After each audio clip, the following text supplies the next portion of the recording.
welcome to Scrappin with Sheri. I just want you to know that I'm pretty excited about today's page for several reasons. One is the fact that we have a new baby in our family. One is the fact that doing this double spread is going to complete another album. That means in this summer alone, I have completed 4 different albums. So I'm excited about that. I'm also going to get to be using the circle maker, which I don't use real frequently, but I do enjoy using it. And let me see. Oh, the best reason in my world, besides the fact that there's a new baby, is there's going to be lots of blues on this page. So you can see I've got a lot of paper spread out. And these 2 are scraps, which is perfect because I'm going to be cutting some of these circles with the scraps. I'm also going to be using this one to cut some circles. But you can see there is a big background, then there is an inside piece, and then there are the circles. I am going to be doing this as a double spread, and I've decided this navy is going to be my outer background piece. But I do want to go ahead and gut the center of that so that I can use that for matting my photos inside. Now, you know, I'm not always big on gutting my papers, but I just decided that that's a lot of navy to waste when I'm most likely going to need it for matting. I'm not being real precise here. I'm just cutting out that inside piece, leaving enough border along the outside edge so that I can still attach my other papers to that. It's not even, it's not a big deal. That's not what I'm going for here. I'm just going for speed to get the inside of this cut out so I can go on with the page.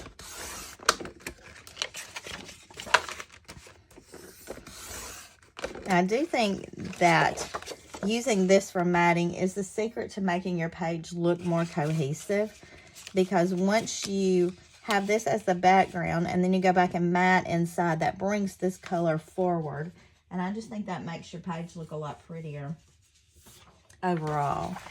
So these are going to be this inside piece, and it's 11.5 by 11.5, so I need to cut a half off. And I am cutting these at the same time. And then I'm going to rotate once and cut a half off again. And that will leave me 11.5 by 11.5. Now I am going to go ahead and stick these down real quick. So these background pages are done. And it seemed to me when I was going through the sketchbook, there have been a lot of circles lately. And I'm not necessarily opposed to circles. It just seems like there have been a lot of them. I don't know if it feels that way to you. Somebody commented that they like the circles, that they give it a really classic look. And I would have to agree with you. I think the pages with the circles are pretty. It just seems like they've come in a rush lately. Now look at the contrast between these. Anytime you're layering papers, I think it's important that you look for a big contrast between the layers. It really helps them stand out. And you will notice that I put the tape on my frame rather than putting it on the paper that's going on top. And that's really just to make sure that the frame is steady and that it has plenty of tape around the outside edges to hold that until I get it in my album. If I put it on the page, I might be inclined to go down too low and end up with tape in the middle. I don't really want to do that. I want to make sure that it's all on the frame where it needs to be. All right. So we've got our 2 background pages done. And the next thing we need to do is cut all these beautiful circles. And again, I'm going to be working with some different scraps and 1 full-size sheet. Now it shows me there are 5 circles. It looks like 3 are cut almost the same color on there. But if you look down here, it's 5 different kinds. I'm going to be cutting using 3 papers, probably the back of this one. So I think it's okay. I am doing a double spread, so I'm going to need 10 circles total. Well, let me pull my circle maker. Now you can do this with the custom cutting system, and it tells you these are 4-inch circles which is the outside of the smallest custom cutting system pattern with a red blade. But you can also do 4 inches on this. You'll see measurements. One side has centimeters, one side has inches, and there's a nice little 4 right there. So all you've got to do is line this line up with the 4,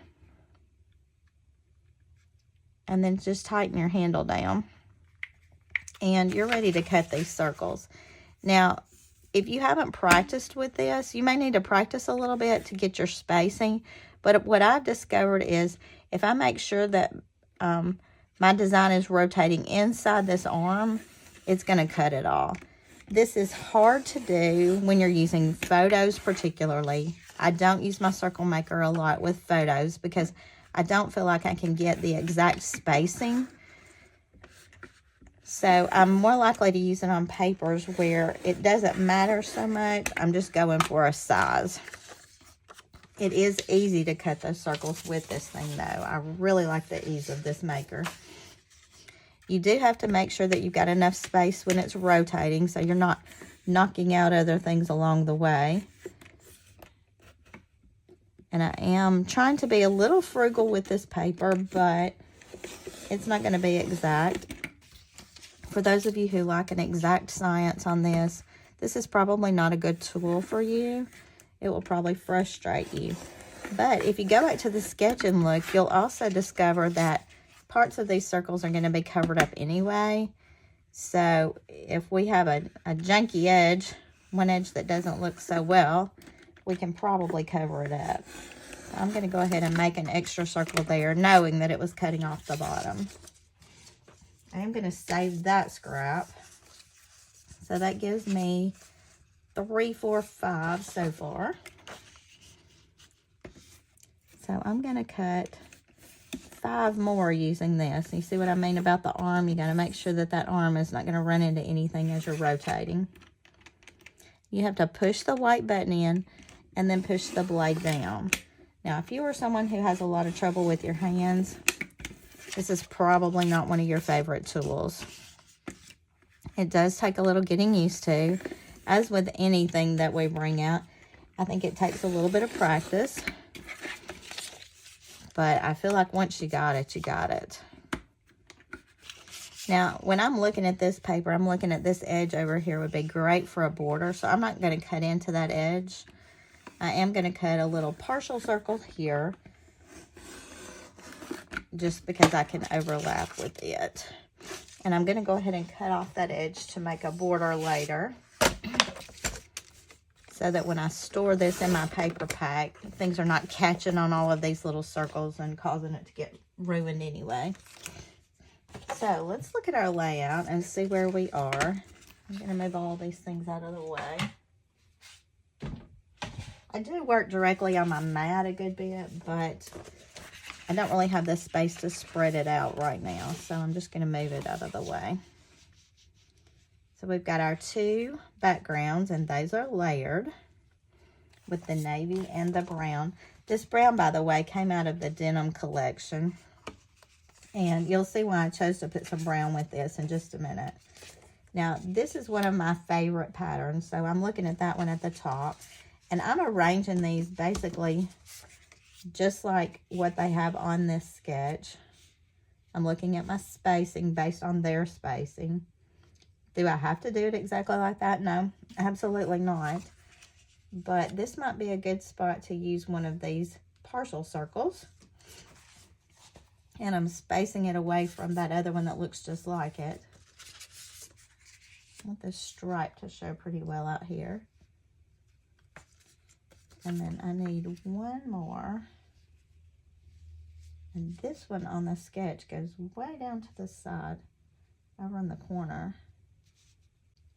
Not sure how they're getting their spacing exactly the way they did, but it's pretty close. And then because that one is already laid out, probably what I'll do is try to mimic it backwards on this opposite side. I'm pretty big on doing opposites like that. Now, because my partial circle on this side is going to be that stripe, I'm going to put that opposite that so it's not in the same area. Now, does it matter exactly where these circles go? Absolutely not. This is really just an idea to get you working. And you can see mine are pretty close, and this side just mirrors that side. So I'm going to go ahead and stick those circles down. Do I know that my pictures are going to cover this up exactly? No, I don't, but you know me, we'll make it work. I do want these stripes going up and down though, so I'm going to turn that one.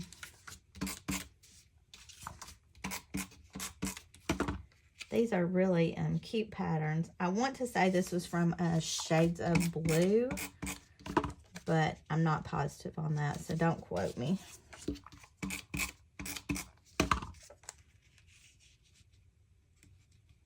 Those Shades of collections were really good because the colors went together so well and gave you a lot of different patterns and different colors. There are times now I really wish I had stocked up on some of those before they went away. But there's always new paper coming. That's what I tell my customers. If you missed this round of paper, it's okay. There'll be a new one coming in a couple of weeks, and you might like it even better. I know some of my customers talk about being paper poor. Aren't we all? All right. So let me pull pictures and decide where we're going with this layout. Now, as I look at their sketch, we've got a 4x4, two 2.5x4s, and a 6x4. I can about guarantee you my pictures will not lend themselves to that. But maybe. And I'm already thinking in my mind the cropping I can do. So those are probably going to end up being one picture. This is kind of an introduction because it's got all his information. So I want to be sure to make that one kind of a star picture. I should put his parents here. His grandparents. Now you can see I developed way more pictures than I'm going to need.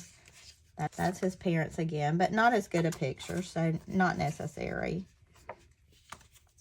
I love this one just because that's my cousin, and I just think that's so sweet. So obviously my pictures are not going to work the way the sketch showed. I would say these are probably some of my very favorites though. So let's see what we can do as far as cropping to get these down to a size that they're going to be more manageable for our page. Now, I am keeping in mind here that I'm going to have to cover over part of that circle that's not very good.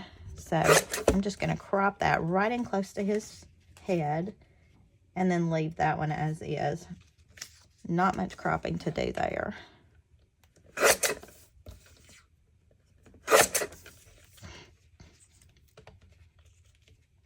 Not much cropping to do on this one.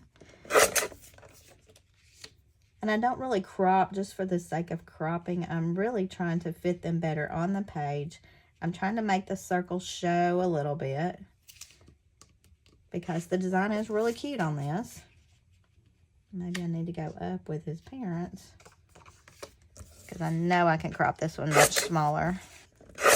I will tell you, I'm cropping that clock out because it doesn't really have any significance to his birth time or anything like that. So, typically I might leave the clock because I like that for time awareness, but it wasn't necessary for this particular layout.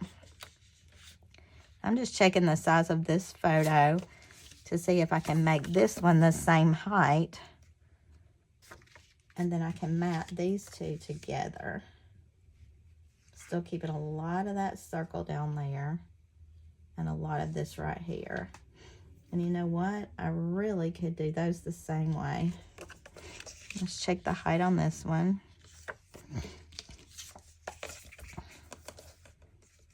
Have any of you gotten your new photo trimmers in yet? Are you absolutely loving it? I think it's fabulous myself. Now I want to go ahead and look at matting these. because that's just one less thing I have to think about. And you know what? Because of the direction they're facing there, I think I do want to keep this one over on this opposite side. I want to move it that way. Let's put it that way. I didn't initially have it on that side, but I do like the way they're looking in right there. This one is still just a touch bigger, and I do have tape on it. So I'm being mindful of the fact that I don't want to try to stick it to my trimmer real hard. But I do want to get it straight.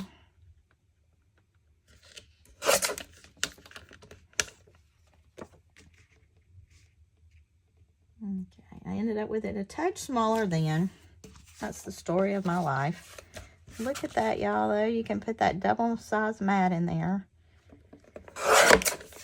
and cut it all at one time and not have to go back to the other trimmer.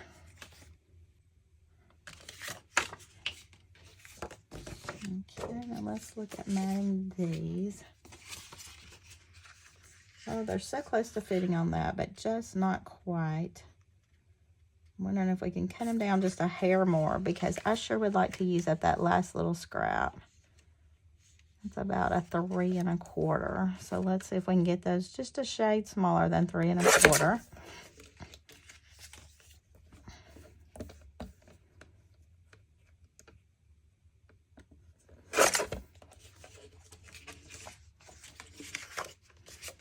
Do you ever cut your pictures down even more to make them fit a piece of paper?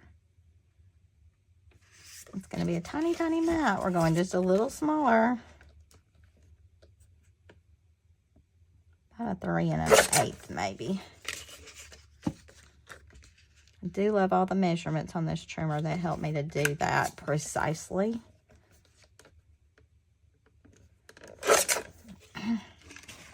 Okay.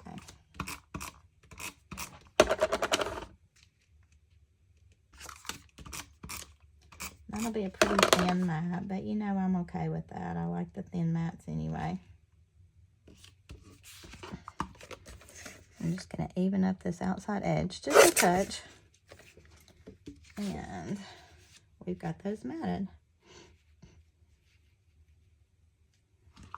Okay, so let's look at our opposite side.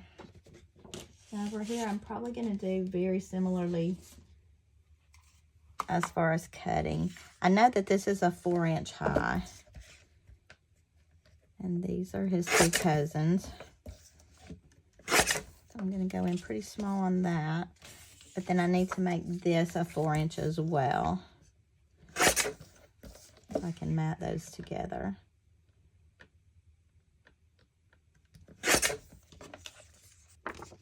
And because this one covers a larger area, I'm going to crop it first to see what size I'm getting. That one is right at a 5. So I'll make this one a 5 as well. I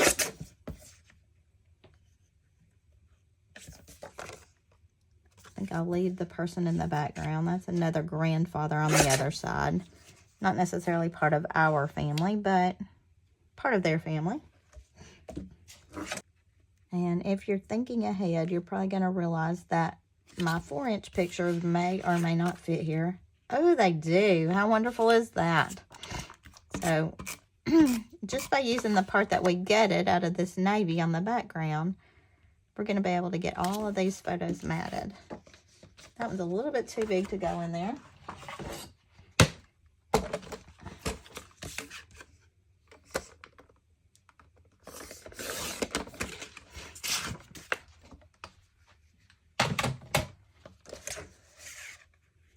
People asking me, do I need both cutters? Do I need the big 12" one and the smaller photo cutter?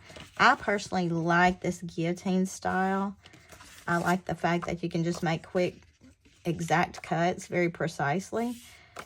But that rotary cutter is really good for a lot of different uses. Specifically the decorative blades on that just kind of make that one very unusual. And the trimmer itself, the larger trimmer, is $49, which some people think, oh, that's a lot of money. But the fact that you can add those decorative blades for $9 at a time makes it a good little investment, because you can add one when you've got a little extra money. Now, as far as the blades, not all of them are my favorites. I don't use all of them very often. The decal tends to be the one I use the most. It's just my favorite. It's very forgiving. It just creates a little rough edge without being too much. It's not girly. It's not, there's just, I don't know. There's no good way to describe it, but I like the cut of the decal particularly. I was thinking maybe I would go with my bigger ones on the bottom on this side and my smaller ones on the top, just to give us a little something different. I'm also looking at the fact that we've got an arm right here that I don't really want to keep. So if I move that to the top, I can do some embellishment right there in that corner and get rid of that. Okay.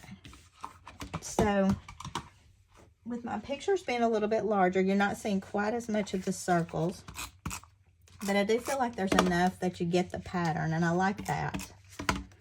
I don't feel like that was a waste of paper by any means, so I'm pretty happy with that. I'm going to go this way a little bit with this one. I'm having a real hard time seeing if my spacing is the same along the top, because there are so many patterns going on, but I think it's pretty close. All right, so those two pages are done. So let's pull out our baby embellishments and see what we've got to work with here. These are from the Welcome Baby collection, the Welcome Baby Blue. If you played with the Welcome Baby collection at all, or you saw the Welcome Baby collection, there was a blue one and there was a purple one. And I like the fact that we've got some options here. Now, there's a cute little baby embellishment. I'm just pulling out the ones right off the bat that I could see me using. That would be so cute with him and his daddy. Don't really want all the florals on here. I do want to use some of the ones that are very, very strictly baby, though, because we're not going to see him a ton. I mean, we do get together occasionally, but I want to be sure that the ones that are very, very babyish, I get used up on these pages, because some of the others I could use down the road. Some of them I feel like are real generic for other things. Like the little toys we could use at another time with other people. I don't really need the onesie that has the date and the time, because we've got all that. But we might want to pull in one brownish embellishment. And this. All right, so we got several things to play with. Let me go ahead and pull my foam squares out, because you know I'm going to be using those. So, you know, I wanted to cover up something here. Let's see how we can go about doing that.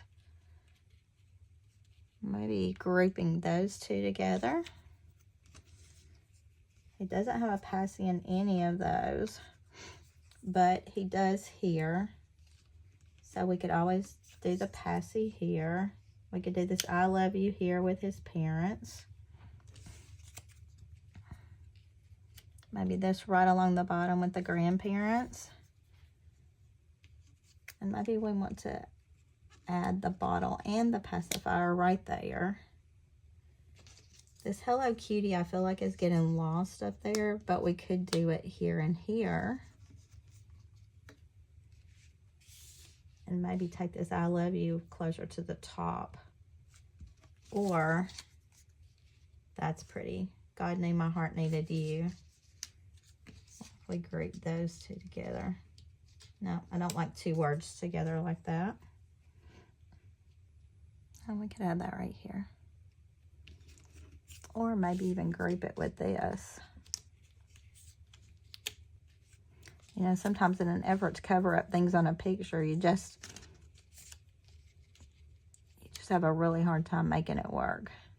That gets rid of most of that.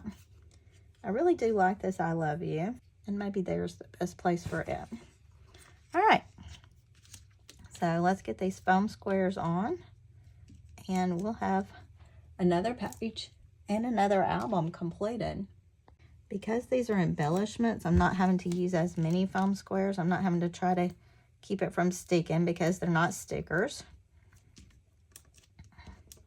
Probably my favorite thing about using embellishments over stickers is the ease that the foam squares work. Because I've got that embellishment there, I almost feel like this one would look better down here. I think that's where I'm going to move it. Interestingly enough, we do think he looks just like his daddy did as a baby. So that's kind of fun. And I moved the passy purposefully so that the brown would show through and we wouldn't get a weird pattern or half a picture or something like that showing through over there.